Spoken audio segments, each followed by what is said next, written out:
Alrighty, today's Sunday, April 12th. Trump is supposed to be on the news here pretty quick, announcing that they're going to do a blockade on the Strait of Hormuz. Further proving what I've been saying is they have no intention and they do not want that strait open. They want total control. Here's how it's gone down since it started. I might have missed a couple small things. Trumpy starts the war. Iran closes the strait. A couple ships got through here and there, so stop that horse shit. Eventually, they're supposed to start escorting ships and don't. Then they say nations should help because they can't do it by themselves. Of course, these Trump, come on, people need to stop this dumb shit. These nations don't want to help. Of course, they don't want to help. And Trump knew they didn't. They had no intention of wanting these people. That's why I'm telling you, they want out of NATO. They had, when Trump did this dumb shit, like I said a few times already, didn't want the help, didn't care. It looks good on TV saying nations want to help open up the strait. That way it doesn't look like they're keeping it closed on purpose. They don't want the help. None of the nations won't help.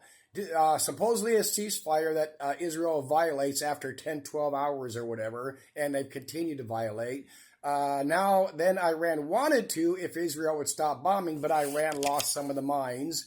And now it's the bullshit they're putting on the news, and Trump's supposed to come on TV pretty quick here and make some sort of announcement. Now Iran agrees to everything except nuclear. They're not saying what nuclear at the moment, but we already know that Iran has never had nukes. They claim they never try to do a nuclear weapon, which I actually believe. I know people don't because they want to believe the media and their favorite social media and BS fucking dumbass truther channel. But that's where we are now. They do not want this strait open. And supposedly that pipeline that Iran bombed, that Saudi Arabia was bypassing the oil from Saudi Arabia to the Red Sea. Supposedly that's been fixed, but that's 7 million barrels a day as opposed to 20 a day. Anyway, you fucking get the figures.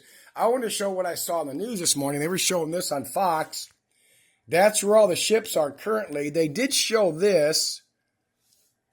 You got the Frank E. Peterson and Michael Murphy, but those are the two that I believe they were saying went through the strait.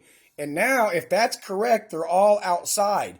So that way, no, this doesn't mean anybody's going to drop a nuke. It's just that if they really are going to do a blockade, Iran might try a lot harder to start hitting the ship. So apparently they moved them all outside.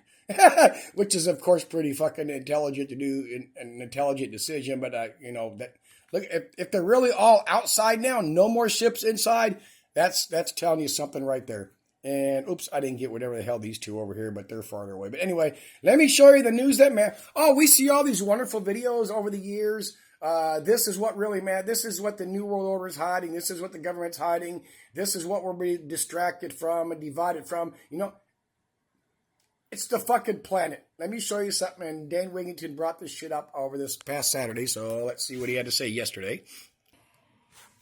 Okay, now people have got to understand, as I've been saying, all of you probably know, and most people should know, this is what matters most. You want to prep, you want to survive, you want something to worry about in your every fucking day and keep digging your cave deeper and all that. You're probably going to need that, especially when it starts getting even hotter. But this blue, let me just let's go through the article. This is true. Don't just say because it's buried in articles or trying to distract. Scientists with this blue ocean event, why the Arctic may be ice-free by 2027. And contrary to what people believe, ice-free doesn't mean it's all gone. I believe it's under 1 million square miles. Melting at a pace that's outrunning nearly every forecast scientists made just a decade ago. Blue ocean event. A future where the ice functionally ice-free. That's the key word. There we go. Less than 1 million square kilometers, which is a little under 1 million. Anyway, it doesn't fucking matter, but you get it.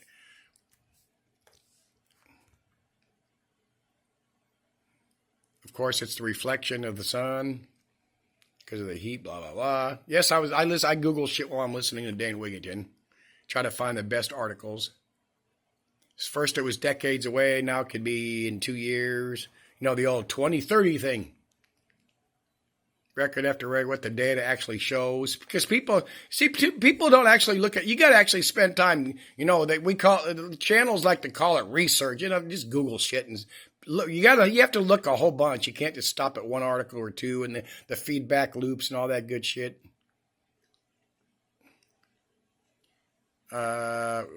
I don't know why I keep getting that backup thing. Ice has a high libido, albedo remaining reflecting 50 to 70% of the solar radiation.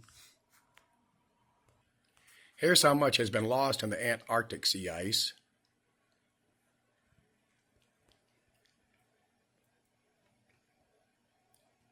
Oh, I should have got more of that winter decline in there.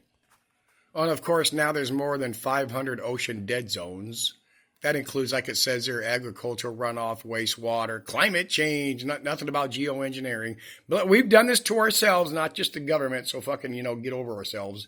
Excess nitrogen, fertilizer, sewage. It's just the oceans heating up and no more oxygen. And even if there was oxygen, the fucking poisons in the water. The same shit we all breathe here on the surface, so. And of course, as he's been saying for years, the permafrost 100 times worse. Really? Gee whiz, we never would have thought that. Our beloved scientists who are lying and hiding shit, especially now under Trump, or they're going to lose their tax-free status. Oh, this one was talking about the Arctic Sea. I forgot. Anyway, they're both freaking dying and melting away. And of course, they're finally starting to admit that the Gulf Stream is moving north. Not the old canary in the coal line for the AMOC collapse. Oh, I got to find a better article. It's really cool. Well, the cool in its devastation that everybody's just, all these people, all these channels, social media people, prepper, they act like they don't want shit to happen, but they're hoping this shit happens, and most of them are going to die or die for various reasons, plus getting killed so people could steal their prepper shit.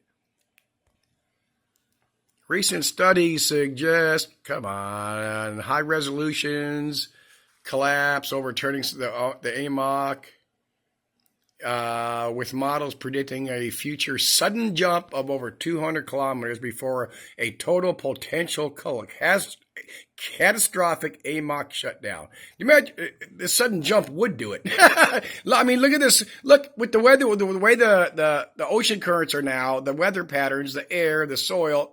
Stick with the water and the air and the weather patterns. That's just fucking insane what's been going on right now.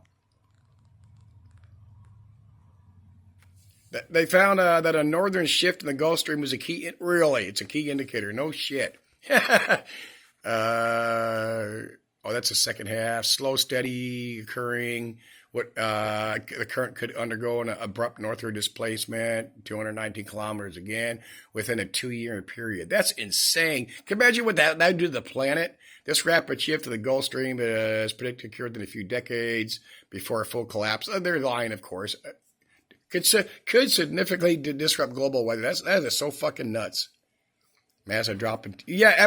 they're right about that. We wouldn't have an ice age. Europe would get colder for a while, but eventually the whole planet would just go, what the fuck is... You always say, the Venus syndrome thing? Oh, I guess there's a global impact right now would affect global rainfall patterns and heat and a major long-lasting global food crisis.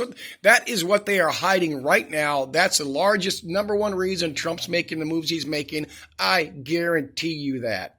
Yeah, I promise you that. This is what everybody needs to be paying attention. That the Atlantic conveyor belt is becoming increasingly unstable. No shit, with the observed shifting of the Gulf Stream acting as a crucial real-time warning sign. It's just all fucking nuts. I mean, like I say, and I finally got my mom to kind of start doing it when you watch all this stuff, and that's why I don't take the information, what I know in my videos so seriously. You got to enjoy this shit show. Enjoy, you got to be able to laugh at. You can't take it seriously. You can't sit there and outrage, full of anger and all this sadness, and that's what they want, is all this emotional responses. Everybody doing videos, whether they're serious or for the most part, we all know the people out there to make money, but you can't get emotionally involved in this, or that's what they do with the media. That's what they do with our everybody's beloved social media channels. It's getting your emotions up and down. I mean, you see it in the comments. You see it in the way they know what the fuck they're doing. These people that do these channels, and know whether they're using Christianity or not, or any other fucking left right, or the anti left right, or the truthers. I mean, it's all about getting your emotions involved. They know exactly what they're doing. They know how to make their money. The mainstream media does the same damn thing. Keep your emotions out of it. We know we can't change this shit. So, you got to be prepped. And obviously now we can see the thing is water, because it's you could store food is easier to carry because the way it's compact and dehydrated, but then you need water for the food if you're going to be home or travel. Anyway, I think it's really, like Dane Wigington's been saying years, it's non-linear, it's going to exponentially get worse faster, and we're seeing that right now, even just the last 3 years with the worldwide weather. Pay attention to the weather. Keep it at Use the fucking war for entertainment, but keep an eye on the fucking weather, and especially what that is gonna do to our food crops. Because as I'm saying, as is fact, it's not me. It's just the way the fact is with the trade agreements and what we can and cannot grow in this country from spring to summer, fall to winter. We have to get crops from Mexico and Canada, especially Mexico, but they're having the same issues we are, so they're fucking our end anyway. I think that's it.